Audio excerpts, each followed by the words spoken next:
Hello दोस्तों, welcome to my channel. दोस्तों, आज की वीडियो में एसएससी कांस्टेबल जीडी का जो पेपर हुआ था, प्रीवियस ईयर पेपर, उसका हम लोग सॉल्यूशन करेंगे। अगर हम बात करें 10 जनवरी का, तो उसके शिफ्ट नंबर 4 में जितने सारे क्वेश्चंस होंगे इंग्लिश के, इन सबको हम डिस्कस करने वाले हैं आज की वीडियो में। तो ये हमारा सेट नंबर 4 होगा प्रीवियस ईयर सीरीज का, अगर हम बात करें। ठीक है, तो इंग्लिश के साथ साथ हम लोग मैथ्स भी कर रहे हैं, तो जो कि वीडियो आपको शाम को मिलेगा।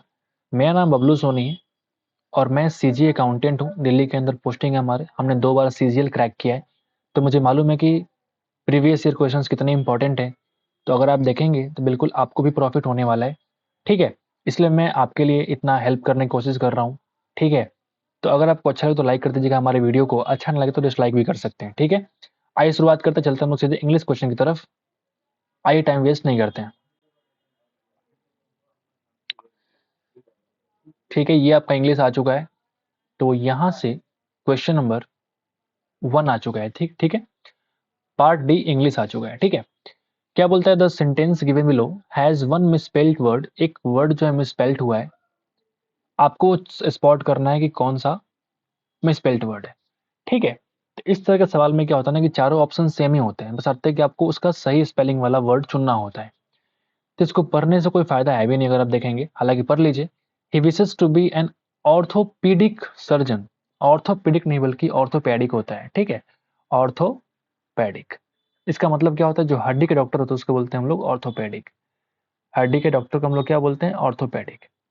ठीक है, यानी कि वह चाहता है बनना ऑर्थोपेडिक सर्जन। ठीक है, आगे बढ़े। नंबर 2 पे आते हैं दोस्तों। नंबर 2 बोलता है कि the pearls produced in the oyster farm, ठीक है, have lost all their lustre. ठीक है, ऑल देयर लस्टर, इस वर्ड के लिए आपसे कह रहा है कि मोस्ट अप्रोप्रिएट मीनिंग क्या होगा, सिनोनिम क्या होगा। इसको बोलते हैं चमक। लस्टर को बोलते हैं हम लोग चमक, तो इसका क्या हो जाएगा, साइन। ठीक है, क्या कह रहा है कि जो पर्ल प्रोड्यूस हो रहे हैं, ओयस्टर का मतलब होता है कस्तूरा। ठीक है, उसने क्या होता है कि वो चमक को लॉस्ट कर दिया, खो दिया। ग्लूम का मतलब क्या होता है, जो अंधकार की बात करते हैं उसको बोलते हैं ग्लूम। आपने पढ़ा होगा ना, ग्लूमी एक वर्ड बहुत बार आपके सामने आया होगा। इसका मतलब होता है अंधकार में। बोलते हैं ना अंधकार में। ठीक है, अंधकार में। अगर हम फ्रंट की बात करें, सामने लस्टफुल एक वर्ड है, फेमस वर्ड है, आपने देखा होगा। इसको बोलते हैं हम लोग जैसे बोल सकते हैं, सो क्या, लस्टफुल यानी कि वासना युक्त। ठीक है, काम वासना युक्त, जो भी आप कह लीजिए, दैट इज कॉल्ड लस्टफुल। ठीक है, क्यों मिट गया भाई, अच्छा फिर से लिख रहा हूं मैं। ठीक है, इसको बोलते हैं हम लोग वासना युक्त, दैट इज कॉल्ड लस्टफुल। तो ये अलग वर्ड है, ये लस्टर अलग वर्ड है। ठीक है, आगे बढ़े। आप देखेंगे जैक जो है मेट विथ एन डेडली, इसका आपको निकालना सिनोनिम, यानी कि फटल को क्या बोलते हैं, घातक। ठीक है, घातक इसका भी होता है, घातक डेडली का भी होता है। एक्सीडेंट, डिडन क्या होता है भाई, वाइटल का मतलब होता है इंपॉर्टेंट, जरूरी। एक्सीडेंट जरूरी होता है क्या आप मुझे बताओ, कैसे कैसे ऑप्शन देते हैं यार। एक्सप्लिसिट का मतलब होता है स्पष्ट या फिर विक्षिप्त, जो भी आप बोलिए, स्पष्ट, एक्सप्लिसिट, राइट। तो ये अस्पष्ट एक्सीडेंट हो जाएगा, नहीं, वो घातक एक्सीडेंट की बात। डेडली का सिनोनिम क्या हो जाएगा, फटल। The conjuring is not a movie for the फेंट ऑफ हार्ट। कमजोर दिल वालों के लिए ये कंज्यूरिंग मूवी नहीं है। Paint, emotional, strong, what is this यार। किस तरह के ऑप्शन देते हैं मुझे समझ ही नहीं आता, और बंदे ने कोई टिक ही नहीं लगाया, पता नहीं क्यों। पेंट, इमोशनल, द कंज्यूरिंग, जो मूवी की बात कर रहा है कि वो ऐसा मूवी नहीं है फॉर द फेंट ऑफ हार्ट, कमजोर दिल वालों के लिए यहाँ पे बिल्कुल नहीं है, मूर्छित होकर गिर जाएंगे वो। अगला वर्ड क्या बोलता है कि select the incorrectly spelled word. कौन सा स्पेलिंग गलत है, बिल्कुल। स्पीड कैसे लिखते हैं, SPEED। टास्क मतलब काम, साल्ट नमक, ब्रांड, धत तेरी, कई बंदे ने कुछ टिक ही नहीं लगाया, पता नहीं क्यों। आगे बढ़ते हैं। I was delight in the moment I saw her. I was dilated, I was dilated आपने देखा होगा, ये सिंपल पास्ट सेंटेंस का है। सिंपल पास्ट सेंटेंस का एक्टिव वॉइस नहीं है, बल्कि ये पैसिव वॉइस है। I was dilated in the moment I saw her, जब मैंने उसको देखा मैं खुशी से पागल हो गया, जो भी आप कह लीजिए। तो क्या बोलेंगे, वाज वर्ब प्लस वर्ब का थर्ड फॉर्म। ठीक है, यानी आगे बढ़ते हैं। नंबर 7 बोलेंगे सोलिटरी, यानी कि इसको बोलते हैं अकेलापन। सॉलिटरी का मतलब क्या होता है भाई? अकेलापन। ठीक है, तो आपसे पूछ रहा है कि एंटोनिम क्या होगा इसका। तो एक वर्ड आप देखेंगे, लोन तो अलग है, जो आप बैंक से लोन लेते हैं ये वो वाला लोन है। ग्रिगेरियस का मतलब क्या होता है? मिलनसार। मिलनसार, जो सब लोगों से मिले, समाज में रहना चाहे। तो आप खुद ही बताओ कि जो अकेले रहे और जो मिलनसार हो, दोनों के अपोजिट हो गया ना। इनडिफरेंट का मतलब होता है उदासीन। उदासीन। लोन का मतलब भी होता है अकेला। ठीक है, नहीं पढ़ा आपने? लोनली। लोनली। ठीक है, वो गाना है ना उसका, क्या नाम है, मैं भूल रहा हूँ। लोनली। ठीक है, मुझे नहीं पता, याद नहीं आ रही। कैप्टिविटी का मतलब क्या होता है बताओ, उसका आपको निकालना एंटोनिम। तो कैप्टिविटी का मतलब आप याद करो, इसका मतलब होता है जैसे अधीनता, किसी गुलामी करना, उसी को बोलते हैं हम लोग कैप्टिविटी। क्या लिख सकते हैं इसको? अधीनता। ठीक है, बाकी वर्ड देखो, परसिस्टेंट का मतलब क्या होता है? जो कोई इंसान जिद्दी होता है ना, हठी, उसको बोल सकते हैं परसिस्टेंट। ठीक है, जिद्दी इंसान को बोलते हैं। तो लिबर्टी जो होता है, लिबर्टी किसी चीज की लिबर्टी देना, यानी कि आजादी मिल जाना। ठीक है, एक्यूज मतलब दोषी। एक्यूज मतलब क्या होता है? दोषी। और हैमरेज, अचानक से अगर कहीं से आपका खून निकलना शुरू हो जाए, तो उसको हम लोग कहते हैं हैमरेज। नहीं बोलते हैं कि ब्रेन हैमरेज हो गया, ब्लड निकलने, ब्लड निकल रहा है, रुकता ही नहीं है, मतलब रक्त स्राव हो गया बहुत तेजी से, दैट इज कॉल्ड हैमरेज। अब मुझे बताओ कि अधीनता का उल्टा क्या हो जाएगा? आजादी। नहीं होगा क्या? Liberty is the only option. आगे बढ़े। व्हाट, कौन, किन, कैन, ध, कितना ही गंदे गंदे ऑप्शन है। What kind of movie is this, किस तरह की मूवी है ये, किस प्रकार की मूवी है ये। Number 10, my aunt Geeta is knowing. ये वर्ब ऑफ परसेप्शन है, जिसमें हम लोग वर्ब का फोर्थ फॉर्म का इस्तेमाल नहीं करते हैं। क्या लिखेंगे? My aunt Geeta knows my friend Rudransh very well. हमारी चाची जो है गीता, वो जानती है मेरे फ्रेंड रुद्रांश को बहुत अच्छे तरीके से। तो इज नोइंग बल्कि गीता नोज। ठीक है।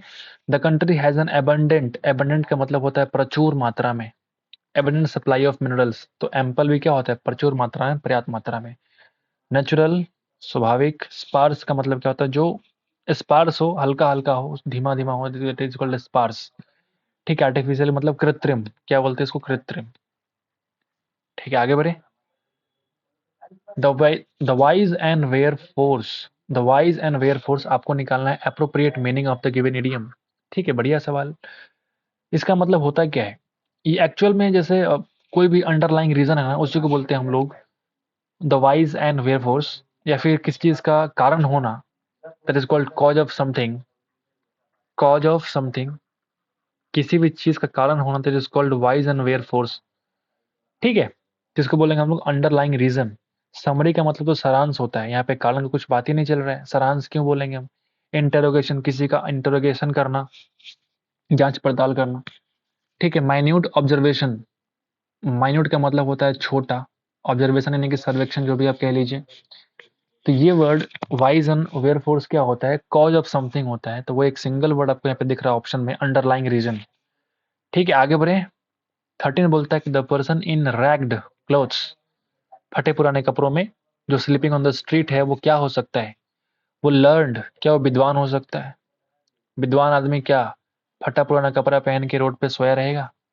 नहीं ना। वेल्दी, धनी इंसान सोया रहेगा क्या? कनी, कनिंग का मतलब क्या होता है? जो कनिंग यानी कि धूर्त या चालाक, इसको बोलते हैं हम लोग। होमलेस, मतलब जिसके पास घर नहीं है। ठीक है। डज नॉट हैव होम, क्यों लिखना है हिंदी इसको? होमलेस, जिसके पास घर नहीं है, बोल सकते हैं ना। बेघर, तो जो बेघर इंसान है वही ना रोड पे जाकर सोतेगा। अब आप ये मत बोलना कि सर आजकल तो रील्स चल रहे हैं। ठीक है, धनी इंसान भी जा करके दो चार गरीब लोगों के साथ रहने के लिए, रील्स बनाने के लिए, उन्होंने वीडियो बनाने के लिए ऐसा कुछ कर सकता है। तो जमाने की बात नहीं चल रही, बल्कि यहाँ पे क्वेश्चन की बात कर रही है। आपको लॉजिकल सोचना पड़ेगा, रील से बाहर निकलना पड़ेगा। ठीक है, आगे बढ़े। 14 देखेंगे, अगर आप बोलेंगे एक्सेप्टेंस, मतलब कि स्वीकार कर लेना, स्वीकार, स्वीकार्य ऐसे बोलेंगे ना। ठीक है, जो चीज मुझे स्वीकार्य है, दैट इज कॉल्ड एक्सेप्टेंस। इसका एंटोनिम क्या हो जाएगा? रिजेक्शन। जो चीज हमने रिजेक्ट कर दिया, ठीक है, हटा दिया। अगर आप देखेंगे एलोकेशन, एलोकेशन क्या होता है भाई? एलोकेट करना, आवंटन करना बोलते हैं ना इसको, आवंटन करना, आवंटन। स्टॉपेज रुकावट, ट्रबल का मतलब समस्या। तो आप खुद ही बताओ एक्सेप्टेंस का उल्टा क्या हो जाएगा, रिजेक्शन। आगे बढ़ते हैं। 15 बोलता है कि as of now they have finished the construction of the ground floor. ओ हो, which kind of floor is this? इस फ्लोर को हम लोग बोलते हैं आटा। कंस्ट्रक्शन किसका होता है, आटा का? अरे भाई ग्राउंड फ्लोर, ये फर्श की बात कर रहा है, डबल ओ आर, राइट, जहां भी है ढूंढ लीजिए। फ्लाउडर, फ्लावर, फ्लेवर, किस किस तरह गंदे गंदे ऑप्शंस देते हैं यार। जो बंदा पढ़ के जाएगा और ना पढ़ के जाएगा दोनों सेम नंबर ही लाएंगे ऐसे अगर पेपर आएगा ना एग्जाम में, ठीक है। कंस्ट्रक्शन ऑफ ग्राउंड फ्लावर, वाह वाह वाह, किस तरह के ऑप्शंस है भाई। फ्लेवर, वाह। सिंगल क्या है, फर्श का कंस्ट्रक्शन करेंगे ना। आगे बढ़ते हैं और चलते हैं हम लोग सीधे कॉम्प्रिहेंशन में। क्लोज टेस्ट आपके सामने आ चुका है, ठीक है। देखते हैं क्या बोलता है ये, देखते हैं क्या बोलता है। The blockade of the national highways leading to Manipur valley, ठीक है, जो नेशनल हाईवे है उसको ब्लॉक कर दिया गया है जो कि मणिपुर वैली की तरफ जाता है, लीड करता है। Called by UNC shortcut, united Naga council has been in place since 1 November से ही इसको जाम कर दिया। कॉल का मतलब क्या, कॉल बाई, ठीक है। This has severely affected life in the state, इस पूरे राज्य में क्या करता है वो, खतरनाक तरीके से, सीवियर तरीके से उसको अफेक्ट किया है। With shortages and cost of essential supplies such as fuel and food, even as demonetisation है समथिंग, जो भी है, ठीक है। आप मुझे बताओ, विथ शॉर्टेज, शॉर्टेज किसका हो जाएगा, आप लिख रहे साफ साफ, इसेंशियल सप्लाई किसका, फ्यूल का या फिर फूड का, शॉर्टेज हो गया है। तो शॉर्टेज होने से आप मुझे बताओ कॉस्ट उसका घटेगा कि बढ़ेगा, बढ़ेगा ना। तो वैरी क्यों करेगा, वैरी बिल्कुल नहीं करेगा। वैरी का मतलब होता है बदलता रहना। जब शॉर्टेज किस चीज की हो जाती है तो उसका प्राइस बढ़ जाता है, यानी स्केलेटिंग, स्केलेटिंग इज द वर्ड, समझे आप, स्केलेटिंग इज द वर्ड। इसका हम लोग क्या बोलते हैं, जैसे नहीं देखा आपने स्केलेटर पे, मेट्रो से निकलते हैं चढ़ते हैं स्केलेटर पे, आगे बढ़ना, जो भी आप कह लीजिए इसको, आगे बढ़ना, प्रगति के रूप में इसका इस्तेमाल करते हैं, स्केलेट करना। डिमिनिश का मतलब होता है छोटा करना या कम करना, ठीक है। अप फ्रंट का मतलब क्या होता है, जैसे कोई चीज फ्रंट पे आगे आके, यानी कि अग्रिम, एडवांस, जो भी आप कह सकते हैं। तो आप खुद ही बताओ कि यहाँ पे स्केलेटिंग इज द ओनली वर्ड जो कि यहाँ पे अप्लाई होने वाला है, ठीक है। यहाँ देखते हैं क्या बोलता है, क्या भरते हैं हम लोग, escalating, escalating cost of essential supplies such as fuel and food, even as demonetization ने fill in the blanks, exacerbated, exceed, pacified, vindicated, सबका मतलब समझेंगे तो वर्ड क्लियर हो जाएगा कि मुझे कौन सा फॉर्म, सॉरी कौन सा फिल इन द ब्लैंक्स में क्या होने वाला है, ठीक है। इवन एज, यहां तक कि डिमोनेटाइजेशन हैज, इसका मतलब क्या होता है भाई, एग्जर्बेटेड, ठीक है। इसको हम लोग बोलते हैं समस्या को और खराब कर देना या बिगाड़ देना, और बिगाड़ देना, लिख लो इसको, एग्जर्बेटेड, ठीक है। एक्सीड का मतलब होता है बढ़ा देना, बढ़ा देना, ठीक है। पैसिफाई मतलब शांत कर देना, पैसिफाई मतलब शांत करना। और एक वर्ड यहाँ विंडिकेटेड है, तो विंडिकेट का मतलब होता है भाई प्रूफ करना, यानी कि सत्यापित करना, जो भी आप लिखना चाहें लिख लो, सत्यापित करना, ठीक है। अब इस वर्ड को ना हम लोग फिलअप करने की कोशिश करते हैं, आप देखेंगे कि मतलब बोल रहा है कि शॉर्टेज हो गया, ठीक है, पैसे बढ़ गए एसेंशियल सप्लाई के, जैसे कि फ्यूल का, फूड का दाम बढ़ गया। यहां तक कि डिमोनेटाइजेशन हैज, आप बोलेंगे एक्सीड वर्ड भी तो हो सकता है, बढ़ा दिया, प्रॉब्लम्स को, समस्याओं को बढ़ा दिया। लेकिन अगर एक्सीड के जगह पे एक्सीडेड होता, वर्ब का थर्ड फॉर्म, क्योंकि हैज के बाद अगर आप देखेंगे, हैज के बाद वर्ब का थर्ड फॉर्म होता है, यानी कि वर्ब का थर्ड फॉर्म होने की वजह से एक्सीड तो नहीं हो सकता। हालांकि ये वर्ड सही है, यहाँ पे एप्लीकेबल हो सकता है कि डिमोनेटाइजेशन ने और समस्याओं को बढ़ा दिया, लेकिन ये अगर ईडी नहीं है तो फिर एक ही वर्ड बचता है, एग्जर्बेटेड, यानी कि समस्या को और बिगाड़ दिया। पहले से तो खराब चल ही रहा था, सप्लाई कम हो रहे थे, अब जो है समस्या को और खराब कर दिया। शांत थोड़ी किया है, पेसिफाई थोड़ी किया है, सत्यापित थोड़ी किया है, नहीं, समस्या को और बढ़ा दिया, यानी कि एग्जैसरबेट कर दिया है। अगर वर्ड का मतलब मालूम है तो फिर आप उसको सही तरीके से कर पाएंगे। ठीक है, फिर बोलता है कि blockades like this are not new in to Manipur. ये मणिपुर के लिए कुछ नया नहीं है, बात चलता रहता है, ये कह रहा है। 2011 में भी there was initially 100 day plus blockade enforced by Kuki led groups. Kuki Mizo आपने पढ़ा होगा ना, ये सारे मणिपुर के क्या हैं, जनजाति ट्राइब्स है ना। तो वही कह रहा है कि इस ट्राइब्स के द्वारा ना ब्लॉकेड्स हुए थे इसके पहले भी, ये नया नहीं है कोई बात। और इनिशियल स्टार्टिंग में 100 डे प्लस 100 दिन से भी ज्यादा का ब्लॉकेट किया गया था कुकी के द्वारा, ठीक है, ग्रुप्स के द्वारा। और काउंटर किया गया लेटर बाय नागा ग्रुप्स, बाद में काउंटर कर लिया गया। Which together had a fill in the blanks effect. ये दोनों मिलकर किस तरह का इफेक्ट डालते हैं in the life of Manipur, Manipur के लाइफ में किस तरह से इफेक्ट डालते हैं, आप देखेंगे। वर्ड को पहले समझिए। काउंटर का मतलब होता है दोस्त मुकाबला करना, तो यहाँ मुकाबला करने की बात थोड़ी हो रही है भाई। इफेक्ट मुकाबला करना, counter effect, which kind of word, ये बिल्कुल यहाँ पर सूट नहीं कर रहा है। ये वर्ड देखेंगे डेबिलिटेटिंग। डेबिलिटेट का मतलब होता है दुर्बल या कमजोर कर देना, लिख लिए इसको, ये वर्ड काफी इंपॉर्टेंट है, दुर्बल या कमजोर कर देना, डेबिलिटेट। ठीक है, बेफिटिंग, इसका मतलब होता है उचित या जस्टिफाइड, जो भी आप लिखो, जस्टिफाई किया कोई चीज को, मतलब उचित हो चीज है। एक्टिंग तो अलग चीज है। आप खुद बताओ कौन सा वर्ड यहाँ पे फिल इन द ब्लैंक्स में आएगा। ठीक है, मतलब कह रहा है कि कुकी जो साम्राज्य था, ग्रुप था, उसके द्वारा भी 100 दिन से ज्यादा का प्लस का ब्लॉकेट किया गया था, जो कि बाद में नागा ग्रुप के द्वारा काउंटर कर लिया गया, जो दोनों मिल करके एक बहुत ही कमजोर कर देने वाला इफेक्ट डाल दिया किसने, मणिपुर में। ठीक है, उचित इफेक्ट तो नहीं पड़ेगा ना, कोई लड़ाई कर रहे हैं या फिर ब्लॉकेट किए जा रहे हैं तो उससे उचित इफेक्ट तो नहीं पड़ेगा, उससे दुर्बल इफेक्ट पड़ेगा, कमजोर कर देने वाला इफेक्ट पड़ेगा, यानी डेबिलिटेटिंग इफेक्ट पड़ेगा मणिपुर के अंदर। आगे बढ़ते हैं। ठीक है, this time the blockade is in place to oppose the creation of new district by the ओकरमलम्बोबी सिंह गवर्नमेंट, वट एवर जो भी है, मुझे नहीं पता कौन सा गवर्नमेंट है। मतलब कह रहा है कि नए डिस्ट्रिक्ट जो बनाए जा रहे हैं उसको बनाने के खिलाफ कहा जा रहा है कि भाई साहब आप इस नए डिस्ट्रिक्ट को नहीं बनाइए, इसका विरोध चल रहा है। ठीक है, 9 दिसंबर को it issued notification for the creation of 7 new district bye bifurcating, bifurcate करते टुकड़ों में बांटना, 7 टोटल ऑफ 9 डिस्ट्रिक्ट।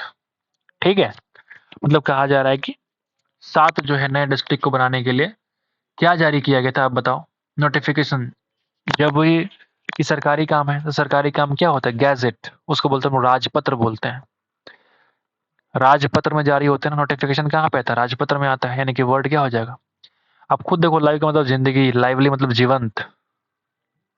ठीक है, इस तरह के वर्ड दे रखे हैं ना कि आपको कुछ सोचना ही नहीं है, सिंपल आप टिक मारो गैजेट। नोटिफिकेशन जो आएगा कि राज्य के अंदर मुझे नए डिस्ट्रिक्ट को बनाना है, तो किस में आएगा, राजपत्र में आएगा ना भाई, गैजेट में आएगा, हद है। लास्ट क्वेश्चन के पास आते हैं। ऑप्शन सही नहीं है भाई, पैसेज सही है, ठीक है ना, समझने में थोड़ा टाइम लग सकता है, पैसेज काफी अच्छा है, लेकिन वर्ड ऐसे से दे रखे हैं ना ऑप्शंस में कि आप फटाफट एलिमिनेट कर सकते हो वहां से। ठीक है, लास्ट पढ़ते हैं कि the decision, this decision has had as much to do with long pending demands, in particular for a new Kuki majority district to be carved out of the larger Senapati Hill district, as with aging administrative access to areas from the district headquarters। ठीक है, पहले इसका मतलब समझते हैं कि क्या है आउटस्कर्ट्स।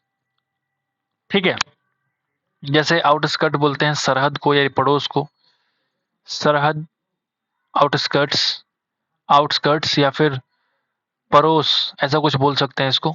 ठीक है, ऑफ शोर, ये तो समुद्र के लिए इसका इस्तेमाल करते हैं मेनली, समुद्र के तट से दूर, नहीं बोलते हैं कि यू आर लिविंग ऑफ शोर, है ना, समुद्र तट से आप दूर रह रहे हो, ऑफ शोर।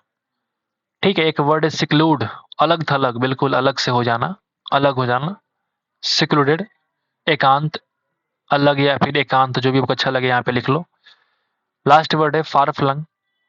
फार का मतलब होता है कि दूर तक, फार फ्लंग, ये वर्ड काफी इंपॉर्टेंट है, दूर तक फैला हुआ, दूर तक फैला हुआ यानी कि फार फ्लंग। ठीक है, तो वही कह रहा है कि जो डिसीजन है had as much to do with long pending demands. ठीक है, ये जो निर्णय है बहुत लंबे समय से पेंडिंग डिमांड्स है उसके साथ भी कुछ करने वाला है। In particular for a new Kuki majority district to be carve out of the larger Senapati hill district. जो सेनापति हिल डिस्ट्रिक्ट है वहां से क्या करेंगे, कार्व आउट किया जाएगा, किसके लिए, कुकी मेजोरिटी जो डिस्ट्रिक्ट है उसके लिए। तो ये बड़े बड़े जो है वो क्या करेगा, हाँ, as with easing administrative access to far flung areas from the district headquarters. District headquarter से दूर दूर तक फैला हुआ एरियाज है वहां से भी आसानी हो जाएगा एडमिनिस्ट्रेटिव एक्सेस के लिए। वही कह रहा है यहाँ पे, दिक्कतें सबके लिए आएंगी, कुछ फायदा होगा, कुछ लाभ होगा, कुछ हानि भी है। तो वही कह रहा है कि फार फ्लंग यानी कि दूर तक फैला हुआ चीजें हैं। ठीक है, तो ये तुम्हारा पैसेज था, ये लास्ट थोड़ा सा बढ़िया था। ठीक है, आगे अगर देखेंगे तो इसमें कुछ खास था नहीं मेरे हिसाब से। सेट नंबर 4 में आसान आसान क्वेश्चन आपको देखने को मिले हैं। ठीक है, आप खुद देखो कि ऑप्शंस कैसे कैसे थे। ठीक है, उम्मीद करते हैं कि आपको समझ आ गया होगा। तो आप चाहो तो प्रीवियस से सॉल्यूशन कर लो, थोड़ा बढ़िया रहता है। ठीक है, तो आज के लिए इतना ही, मिलते हैं नेक्स्ट वीडियो में। तब तक के लिए थैंक यू दोस्तों, thank you for watching the video till this time. मिलते हैं नेक्स्ट शिफ्ट में, आज के लिए इतना ही दोस्तों।